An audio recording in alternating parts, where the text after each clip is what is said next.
اللہ الرحمن الرحیم والصلاة والسلام علی رسولہ الکریم وعلی آلہ وصحبہ اجمعین اما بعد۔ میرے محترم بھائیوں، بہنوں، بچوں، بچیوں، عزیزوں، جاننے والے، نہ جاننے والے، السلام علیکم ورحمۃ اللہ وبرکاتہ۔ کچھ دنوں سے میں قرآن سے اللہ کی پسندیدہ ہستیاں کون ہیں، کہ اللہ کس کو پسند کرتا ہے، ولی دوست کو کہتے ہیں۔ تو اللہ کا دوست کون ہے؟ وہ یہ کوئی وراثتی چیز نہیں ہے کہ ایک بڑے اولیاء اللہ تھے تو اب ان کا بیٹا بھی انہی جیسا ہوگا۔ ہمارے یہاں وراثت چلتی ہے کہ بڑے بزرگ کا بیٹا بھی بزرگ بن جاتا ہے، چاہے وہ کلین شیو ہو، وہ لوگ اس کے پاؤں چوم رہے ہوتے ہیں، جہالت ہے۔ تو آج میں تھوڑا سا سورہ بنی اسرائیل ہے، اس میں بھی سارے اخلاق بیان ہوئے۔ میرے بھائی بہنوں، ایمان لانے کے بعد انسان بنتا ہے، اور اس کے بعد اس کی قیمت، اس کا بڑا پن، اس کی وجاہت، اس کی شرافت وہ پیسوں سے نہیں ہوتی۔ پیسوں سے انسان مالدار تو ہو جاتا ہے، بڑا نہیں بنتا، بڑا نہیں بنتا۔ ہمارا علم غلط ہو گیا۔ بڑا بڑا بندہ جے بولدیاں 3 ملن، یہ 200 مربع، یہ نوابہ فلانا ہے، نوابہ فلانا ہے۔ میرے بھائیو، یہ بالکل غلط علم ہے۔ بڑا وہ ہے جسے اللہ پسند کرے، بڑا وہ ہے جو میرے نبی کی زندگی کے پیچھے چلے، بڑا وہ ہے جس سے اللہ تعالیٰ راضی ہو جائے، باقی سب چھوٹے چھوٹے ہیں۔ تو آج ایک تیسری جگہ سے میں کچھ باتیں قرآن سے عرض کروں گا جن کا تعلق ہمارے ایمان سے بھی ہے، اخلاق سے بھی ہے۔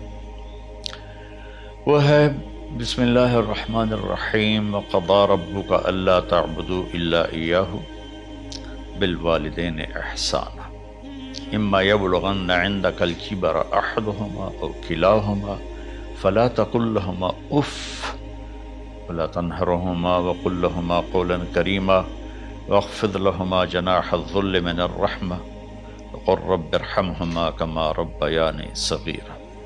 یہ بہت بڑا مضمون ہے۔ اللہ نے قرآن بھر دیا والدین کے خدمت کے لیے، والدین کی اطاعت کے لیے، والدین کی ماننے کے لیے۔ پہلا جملہ ہے اور تیرے رب نے فیصلہ کیا، ایک مطلب۔ دوسرا، اور تیرے رب نے حکم کیا کہ بندگی صرف اللہ کی ہے، بندگی صرف اللہ کی ہے۔ عبد اسے کہتے ہیں جو ہر بات پہ سر جھکا دے، عبد اسے کہتے ہیں جو ہر بات پہ بچھ جائے، اس کو عبد کہتے ہیں۔ تو اللہ کہہ رہا ہے میرے بندو، میرا ایک فیصلہ ہے اور میرا ایک حکم ہے، میرے سوا نہ تمہارا ہاتھ کسی کے آگے پھیلے، نہ تمہاری گردن کسی کے آگے جھکے۔ ایک دوسرے سے مدد لینا، اس کو ایک دوسرے کی تعاونوں میں آ جاتا۔ تعاونوا علی البر والتقوی، ایک دوسرے کا ساتھ دو، ایک دوسرے کی مدد کرو۔ میرے نبی قرضہ اٹھاتے تھے۔ میرے نبی جب انتقال ہوا تو آپ کی زرہ 9 وسق پر، وسق 5 من کا ہوتا ہے، تو وہ جو کے بدلے آپ نے زرہ رکھوائی تھی کہ جب میں تمہیں ادا کروں گا زرہ لے لوں گا، اور آپ کا انتقال ہو گیا، آپ زرہ اپنی واپس نہیں لے سکے۔ وہ چیزیں جن کا تعلق صرف اللہ کی ذات سے ہے اور کوئی نہیں کر سکتا، اس میں صرف اللہ کے آگے ہاتھ پھیلا، جیسے ہم کہتے ہیں مدد، نصرت۔ اللہ کہتا میں ہوں، الا ان نصر اللہ قریب، سنو میری مدد تمہارے قریب ہے۔ تو اللہ تعبدوا الا ایاہ، بس ایک چھوٹا سا جملہ اللہ نے یہاں کیا، چونکہ یہاں اللہ نے والدین اور اخلاق بتانے تھے تو اپنے لیے صرف ایک جملہ بولا، باقی باتیں بھی اللہ کے لیے ہیں، لیکن اللہ نے میری بندگی، اس بندگی سے مراد 5 وقت کی نماز نہیں ہے، حج، روزہ، زکوٰۃ نہیں ہے اس کی مراد، یہ ساری باتیں داخل ہیں، اور اس کے ساتھ 24 گھنٹے کی زندگی اللہ کی مرضی پر گزارو، نفع آئے تو شکر ادا کرو، نقصان ہو تو صبر کرو، برداشت کرو، پھر بھی شکر ادا کرو کہ میرا رب یہ کہہ رہا ہے کہ میں نے صرف اللہ سے تعلق جوڑنا ہے۔ اللہ کے نبی نے اپنے چچا زاد بھائی عبداللہ بن عباس سے فرمایا کہ یا غلام، اے نوجوان، اسی کا بکلمات فاحفظہ، میں تمہیں چند باتوں کی وصیت کرتا ہوں، کیا؟ احفظ اللہ، احفظ اللہ یحفظک اللہ، یحفظک اللہ، اللہ کے اوامر کی حفاظت کر، اللہ تیری حفاظت کرے گا۔ احفظ اللہ تجدہ تجاہک، تو اللہ کے اوامر، اسلام، حلال حرام کی پہچان کر کے زندگی گزار تو اللہ کو ہر وقت تو اپنی مدد کے لیے تیار پائے گا۔ اور لمبی حدیث ہے، عشاء کی نماز کا وقت ہو رہا ہے، اس میں وہ جملہ جو اس میرے مضمون سے متعلق ہے، وَإِذَا سَأَلْتَ فَاسْأَلِ اللَّهِ، جب بھی مانگو اللہ سے مانگو، جب بھی مانگو اللہ سے مانگو، اللہ کے سوا کوئی دینے والا نہیں ہے، صرف اللہ ہے دینے کے لیے۔ وَإِذَا اسْتَعَنْتَ فَاسْتَعِنْ بِاللَّهِ، اور جب مدد کے لیے ہاتھ اٹھاؤ تو صرف اللہ کو پکارو، جب ضرورت حاجت کے لیے، مدد کے لیے ہاتھ اٹھاؤ تو اپنے اللہ کو پکارو۔ تو یہ حدیث کی بات بھی ہے اور یہ قرآن کی بات بھی ہے۔ اس کے بعد آگے اللہ کہتا ہے وَبِالْوَالِدَيْنِ إِحْسَانًا، اور اپنے والدین کے ساتھ احسان کرو۔ احسان کا کیا مطلب ہے؟ اللہ آگے اسی کی تشریح کر رہا ہے۔ ویسے احسان کا مطلب عربی میں ہوتا ہے، یہ جو ہمارا اردو کا احسان ہے، میں تیرے تو احسان کیتا تو ہوں میں نالے کی کر رہے ہیں، یہ بھی مطلب ہے، لیکن احسان کا اصل مطلب ہوتا ہے، احسان حسن سے ہے، حسن، حسن سے الف، 2 الف ملے اور احسان بن گیا۔ احسان کا مطلب ہوتا ہے کسی بھی کام کو جو دنیا کا ہے، دین کا ہے، اسے انتہائی خوبصورت طریقے سے کرنا۔ جیسے کسی دلہن کا میک اپ ہوتا ہے نا، تو 5-6 گھنٹے 4 گھنٹے کے بعد وہ کہتی ہے، جو ہوتی ہے اس کا میک اپ کرنے والی، کہ جی بس یہ مکمل ہو گیا ہے اور اب اس سے آگے نہیں ہے۔ تو آخری اچھائی کی آخری انتہا پر پہنچ کے کام کرنے کو احسان کہتے ہیں۔ تو میرا اللہ کہہ رہا ہے، میرے بندو، اپنے والدین کے ساتھ وہ کرو کہ جو بھلائی کی، خدمت کی، ماننے کی آخری حد ہے۔ سبحان اللہ۔ وبالوالدین احسان، بالوالدین پہلے ہے، احسان بعد میں ہے۔ اللہ تعالیٰ نے باقی سب کو پیچھے کر کے فرمایا کہ دیکھو، خاص طور پہ ماں باپ کے ساتھ وہ رویہ کرو کہ ان کے دل سے دعائیں نکلیں۔ چند دن پہلے ایک والد یوں ہاتھ اٹھا کے کہہ رہا تھا اپنے بیٹے، اکلوتا بیٹا، میں منگنا اللہ کو لو، اللہ تینوں چاہ لگے۔ باپ بیٹے کے لیے یہ دعا مانگ رہا تھا اور بیٹا اکیلا ہے، یہ بد دعا باپ کر رہا تھا۔ تو بھائیو، ایسی اولاد نہ بنو جس ماں نے پیٹ میں 9 مہینے اٹھایا، پھر جننے کی تکلیف برداشت کی۔ ایک شخص آیا حضرت عبید بن عمیر کے پاس کہ حضرت، میں نے ماں کو اپنے کندھے پہ بٹھا کے پیدل حج کرایا ہے، مینا لے گیا، عرفات لے گیا، مزدلفہ، پھر مینا، پھر مکہ، تو کیا میں نے ماں کا حق ادا کر دیا؟ میں نے فرمایا ولا تلقۃ واحدہ، بیٹا ابھی ایک تلقہ کا حق بھی ادا نہیں ہو۔ تلقہ کسے کہتے ہیں؟ جب بچہ پیدا ہونے کا وقت آتا ہے تو ماں کو دردوں کی لہریں اٹھتی ہیں، وہ اتنی خوفناک ہوتی ہیں کہ ماں چیخ چیخ کے رہ جاتی ہے، اور بعض اوقات ڈیلیوری لیٹ ہو جاتی ہے تو وہ تڑپتی ہے، روتی ہے۔ وہ جو لہریں ہیں نا، پیٹ میں آتی ہیں جاتی ہیں، آتی ہیں جاتی ہیں، ایک لہر جو درد کی اٹھتی ہے اس کو کہتے ہیں طلقہ۔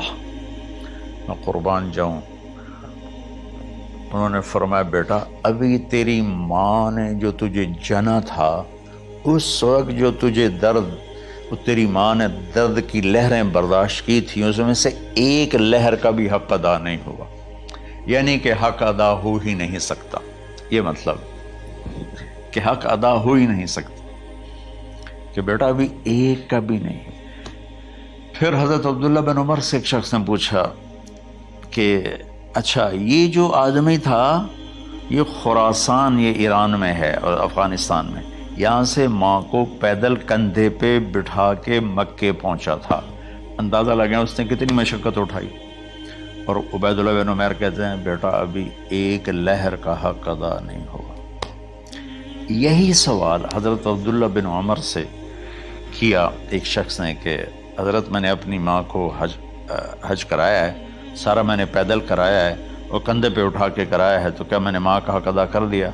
وَلَا زَفْرَةً وَاحِدًا وَلَا زَفْرَةً وَاحِدًا۔ کہ بیٹا تیری ماں نے تجھے پالتے ہوئے جو تھک تھک کے لمبے لمبے سانس لیے، ہوکے بھرے، ابھی ایک ہوکے کا حق بھی ادا نہیں ہوا، یعنی حق ادا ہو ہی نہیں سکتا۔ تو احسان کے آگے تشریح آ رہی ہے۔ تو آج میں صرف اتنی بات کروں گا کہ میرے بھائیوں، میری بہنوں، میرے بچوں، میری بچیوں، اللہ کے واسطے ماں باپ کو دکھ نہ دینا، ورنہ اللہ بھی ناراض ہو جائے گا۔ چند دن پہلے ایک بچہ بچی میرے پاس آئے، دونوں میڈیکل اسٹوڈنٹ تھے، کہنے کہ ہم شادی کرنا چاہتے ہیں۔ تو بچی نے کہا جی میرے والدین ناراض ہیں، وہ نہیں، اس رشتے پر راضی نہیں ہیں۔ تو میرے باپ کہتے ہیں اگر تو نے یہاں رشتہ کیا تو تیری میری ایک درمیان ایک خط آئے، کھچ جائے گا خلیج، ہم اس پار نہیں آئیں گے تو اس پار نہیں آئے گی۔ میں نے کہا بیٹی جس ماں نے تجھے 9 مہینے پیٹ میں پالا، 2 سال تجھے دودھ پلایا، تیری پوٹیاں پیشاب صاف کیا، تجھے پیمپر باندھے، تجھے اٹھ اٹھ کے راتوں کو اپنی چھاتی سے دودھ پلایا، کیا اب اس کا اتنا بھی حق نہیں کہ تم اس کی رائے کا احترام کرو؟ اتنا بھی حق نہیں ہے؟ تو میں نے کہا بیٹا میری کوئی رائے نہیں ہے، تو اگر تیرے ماں باپ راضی ہیں تو بسم اللہ ضرور کر، اگر راضی نہیں ہیں تو دیکھو موت تک تجھے ماں باپ کی دعا نہیں ملے گی، اور ماں باپ کی دعا نہ ملی تو کچھ بھی نہیں ملے گا۔ تو بھائیو دوستو، خاص طور پر آج کے کالج کے نوجوان بچے بچیاں یہ ماں باپ کے ساتھ بہت بدتمیزی کرتے ہیں، چونکہ اس میں والدین کا پہلا قصور ہے کہ انہوں نے ان کو دین نہیں سکھایا۔ بچپن میں انگلش میڈیم سکول، پھر او لیول، پھر اے لیول، تو انہیں کیا پتہ ماں کون ہے باپ کون ہے۔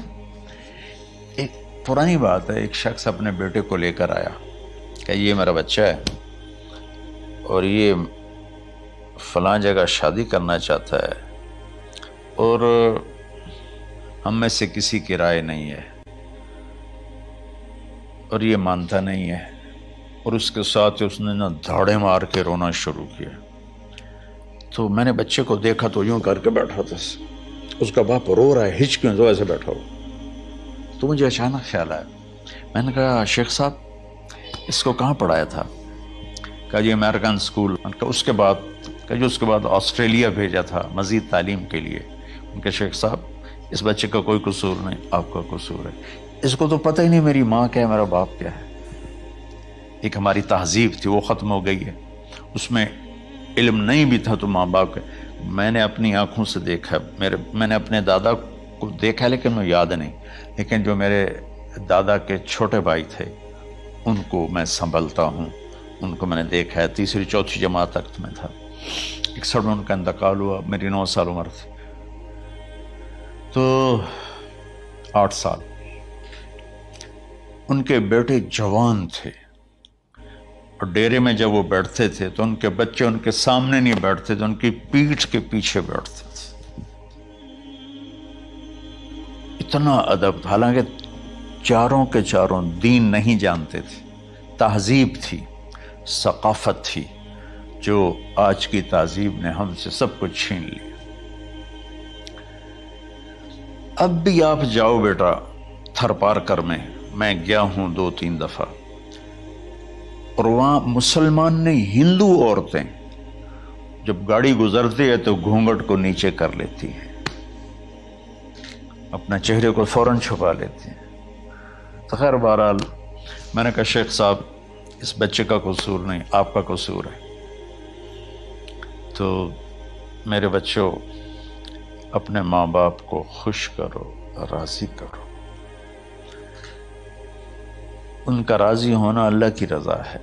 میں اس کی تفصیل انشاءاللہ آگے بتاؤں گا، آج میں صرف اتنا ہی میں نے تمہید باندھی ہے کہ ماں باپ کا کیا مقام ہے، ان کی کیا عزت ہے۔ ایک شخص آیا، یا رسول اللہ میرا باپ میرے پوچھے بغیر میرا مال خرچ کر لیتا ہے۔ آپ نے کہا بلاؤ، چونکہ بچے کا ذاتی مال اگر ہو تو شرع کے لحاظ سے باپ پوچھ کے استعمال کرے، بغیر پوچھے استعمال نہ کرے۔ جب اسے پتہ چلا کہ میرے بیٹے نے شکایت کی ہے، تو عرب کی شاعری تو مشہور تھی، انہیں دل میں کچھ اشعار پڑھے۔ جو آیا تو جبریل پہلے آ گئے، یا رسول اللہ، اللہ تعالیٰ کہہ رہے ہیں آپ اس سے پوچھیں وہ شعر بتاؤ جو تیرے کانوں نے تو نہیں سنے، تیرے دل میں آئے تھے اور اللہ نے سن لیے۔ تو اللہ کے نبی نے فرمایا بھائی تیرا انشاءاللہ کیس سنتے ہیں، لیکن پہلے وہ شعر سناؤ جو تم نے تو نہیں کہے زبان سے پر اللہ نے سن لیے ہیں۔ تو پھر اس نے وہ اشعار پڑھے، اور اس کے آگے کیا ہوا یہ میں انشاءاللہ اگلے کلپ میں بتاؤں گا کہ باپ کا کیا مقام ہے، ماں کا کیا مقام ہے۔ السلام علیکم ورحمۃ اللہ۔